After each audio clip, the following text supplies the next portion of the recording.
Voy a leer es un texto autónomo, como si fuese un cuento o algo así, de un libro que se llama Los Inmortales, que salió hace pocos meses.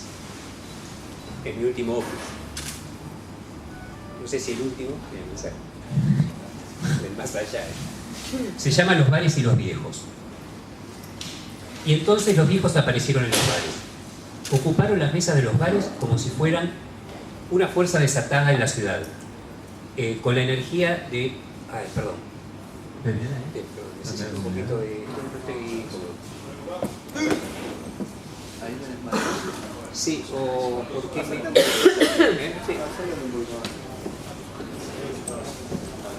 A ver, acá. No me hace como sombra. Ahí. Y con el tema del micrófono. Una vez Jorge Fondebrida no podía ver bien, ¿no? No, es que entonces... me hacía como sombra. Entonces, si voy a estar así un rato, bueno, intentamos. Y entonces los viejos aparecieron en los bares. Ocuparon la mesa de los bares como si fueran una fuerza desatada en la ciudad, con la energía de una juventud inédita proliferando del fin hacia los orígenes.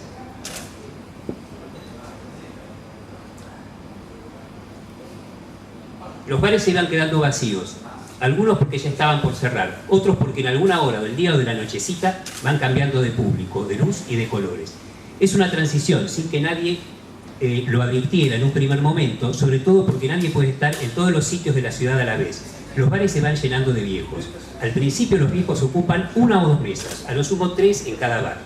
Después van a ir ocupando más mesas, aunque nunca pudo sospecharse que respondieran a alguna forma de organización. Los viejos cruzan las manos y miran al frente, hacia otras mesas o claman la vista en una de las ventanas, o disimuladamente espían el movimiento de atrás de la barra, recibiendo los ruidos de la máquina de café, achicando los ojos, para intentar entrever lo que pasa en ese espacio donde la barra parece incrustarse en la cocina. Años observando en los bares y los cafés desde esa perspectiva para captar un mundo que... perdón, la verdad que un mundo que nunca se les terminó de revelar del todo. Un territorio vedado para los clientes o parroquianos que sin embargo creen que el salón del bar les pertenece, que ahí están como en su casa, en el seno de una familia extrañamente genuina, la familia de los conocidos de la vida. Se dijo que los viejos están con las manos cruzadas sobre las mesas. Junto a ellas suele haber una discreta pila de libros, libretitas, agendas, anotadores. Las piernas flacas cruzadas debajo de la mesa marcan el ritmo de una antigua melodía, que un tanto, sorprendida de sí misma, vuelve a sonar. Al comienzo la melodía no se decide a tomar vuelo, carretea y cae, como tosiendo polvo. Hasta que de pronto sí, irrumpe y se expande, con un ruido de caireles chocando en el aire. Sale de los bares hacia las calles por puertas y ventanas abiertas, porque casi es el verano, el comienzo de un verano que presagia una energía nueva derramada en la ciudad. Como esa fuerza de los viejos empujando de adentro hacia afuera, aunque ya se sabe el verano como todo va a morir.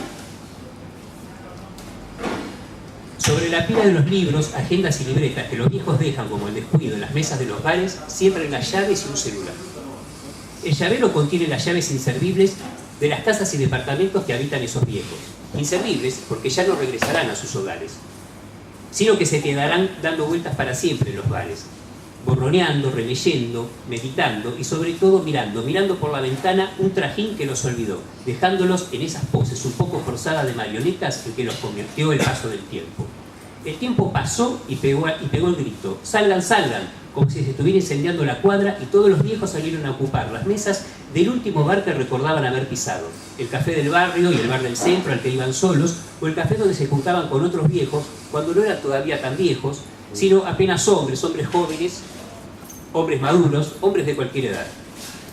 Es probable que ni siquiera hayan cerrado con llave antes de salir, aunque si se llevaran las llaves en los bolsillos del pantalón, se llevaron las llaves en los bolsillos del pantalón, cerca de las zonas más preciadas del hombre, para no perderlas, aunque ya sean inútiles. Los celulares los tienen apagados para que nadie los llame ni los busque, ahora que ya no están en sus casas, ni las llaves abrirán más puertas, y las puertas de los bares estarán todavía abiertas. Pero apagados o prendidos, los viejos descubrieron que hay que tener un celular sobre la mesa del bar. Sobre la pilita de libretas y libros, junto a las llaves, reposa un celular de formato austero, simple, chico, celular de viejo. para hablar, para que los llamen y les contesten. Una o dos teclas, no más, usan para comunicarse. Los viejos usan o llevan puesto un celular, algo ligero y portátil, inherente a la vejez. El paquete de cigarrillos negros, cortos y sin filtro, el otro tiempo el equivalente al celular, algo ideal para ser llevado y traído, siempre compacto y tangible, un símbolo compacto y tangible de lo que se descarta en humo, de lo que no se aferra a las puertas del adiós, a lo material. No lo dejan sobre la pila de los libros, libretitas, etc., porque, como se sabe, está terminantemente prohibido fumar en los bares. Y ni siquiera se le permite fumar un viejo que antes gastará el tiempo que le queda de vida del tabaco a su disposición. El paquete de cigarrillos puede ir embutido en el bolsillito de la camisa blanca o celeste, de mangas cortas, ahora que es tiempo primaveral, casi el verano, estación preferida de los viejos, porque el frío es un gran enemigo. Los viejos no llevan encendedor o cajita de fósforos encima, porque así tienen una excusa para manguear fuego. El viejo siempre manguea algo y de paso inicia una conversación con los desconocidos. Las conversaciones pronto languidecen y se acaban y los viejos vuelven a hundirse en sus meditaciones, en una rumia reflexiva, a la pesca de una cita leída hace ya muchos años y que había quedado flotando en la mente. Los viejos de los bares son y fueron los últimos lectores de su generación, tenaces escritores. Muchos de ellos se quedaron sin publicar libros y artículos, algunos llegaron a sacar un primer y único libro o a dispersar artículos y energías en publicaciones amarillentas y deshechas que juntan polvo en las bibliotecas o en ninguna parte, para decirlo con total franqueza. También están los viejos que publicaron varios libros, los viejos que llegaron a tener un éxito editorial, aunque casi todos ellos pertenecen a una época en la que esos términos significaban algo muy distinto de lo que hoy significa en el mundo. El tiempo y los bares, sin embargo, los fueron emparejando. Hoy casi todos son iguales, son semejantes, en el sentido de pertenencia a una especie, apergabinados, cenicientos, blancuzcos. La vejez, suele reflexionar uno de estos viejos, iguala tanto o más que la muerte. La muerte hace un corte y entonces permite el rescate final. La muerte es como un envión de la memoria contra el olvido. La juventud puede ser considerada un voluntarioso acto de la biología y la cultura unidas en un gozoso convenio. Son efímeras y en gran medida imaginarias. La vejez es real, la vejez es lo real. A la espera y para amortiguar ese envión de la muerte están los viejos en los bares.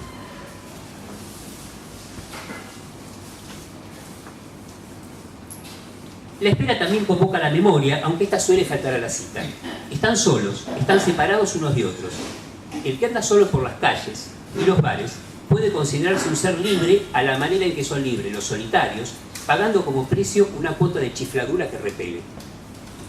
Están solos el feo, el viejo y el avaro. Los jóvenes suelen ir juntos, en grupos o en barra.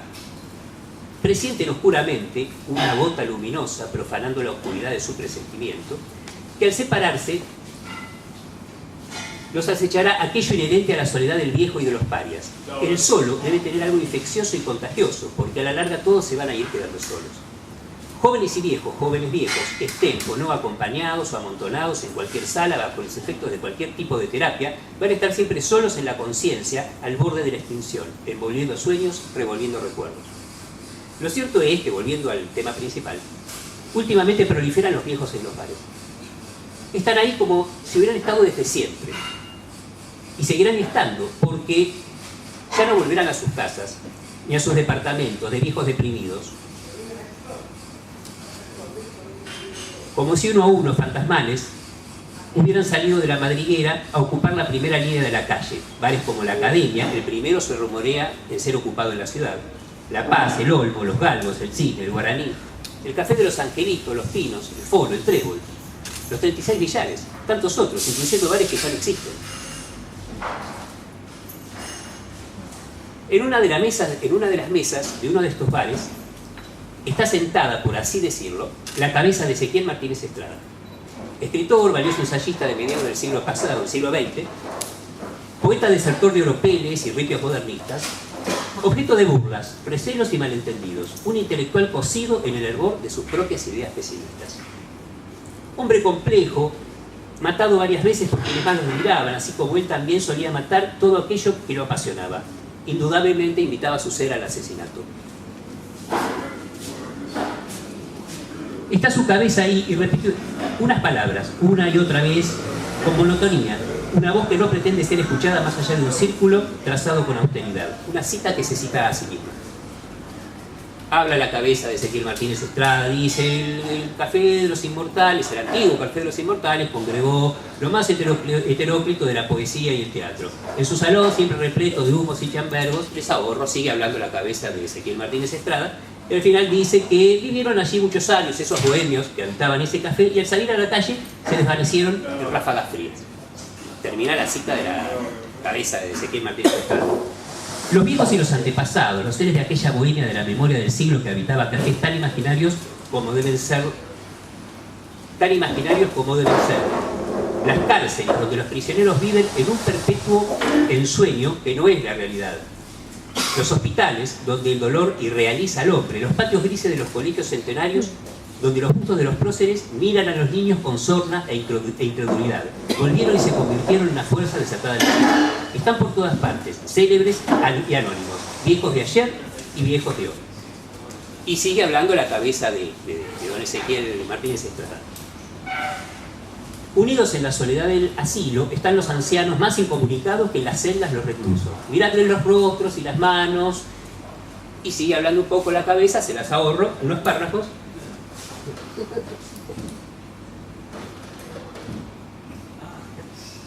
Bueno, sigue diciendo unas palabras y sale del bar, y al anochecer, en la ciudad, se topa con las figuras de Borges y Bioy en la Biela. Ustedes la habrán visto, ¿no? Es un encuentro de fantasmas, sin dudas, que apenas se presienten unos a otros. Los mira por un buen rato, hasta que advierte que por la falta de cabeza no puede disponer de sus ojos, de su mirada aguda para la microscopía de una ciudad que ama, pero desprecia. Mirar con el cuerpo no es mirar cabalmente.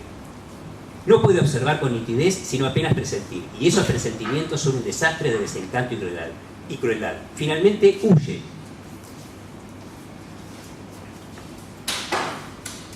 Entre la sorpresa y el disgusto de no hallarse en ninguna parte. Espectros de la juventud, fantasmas de la muerte joven, espíritus de artistas malditos, pecadores del pecado de haber sobrevivido, habitantes de la ciudad que no escucha, la ciudad del que ve pero se hace el que no ve, sombras de ciegos, sordos, mudos, memoria que si no se registra en alguna parte se extravía, se pierde a sí misma. Uno de esos viejos, en uno de esos bares me dijo: en un momento nos damos cuenta de que estamos contando la vida, de que ya no la vivimos.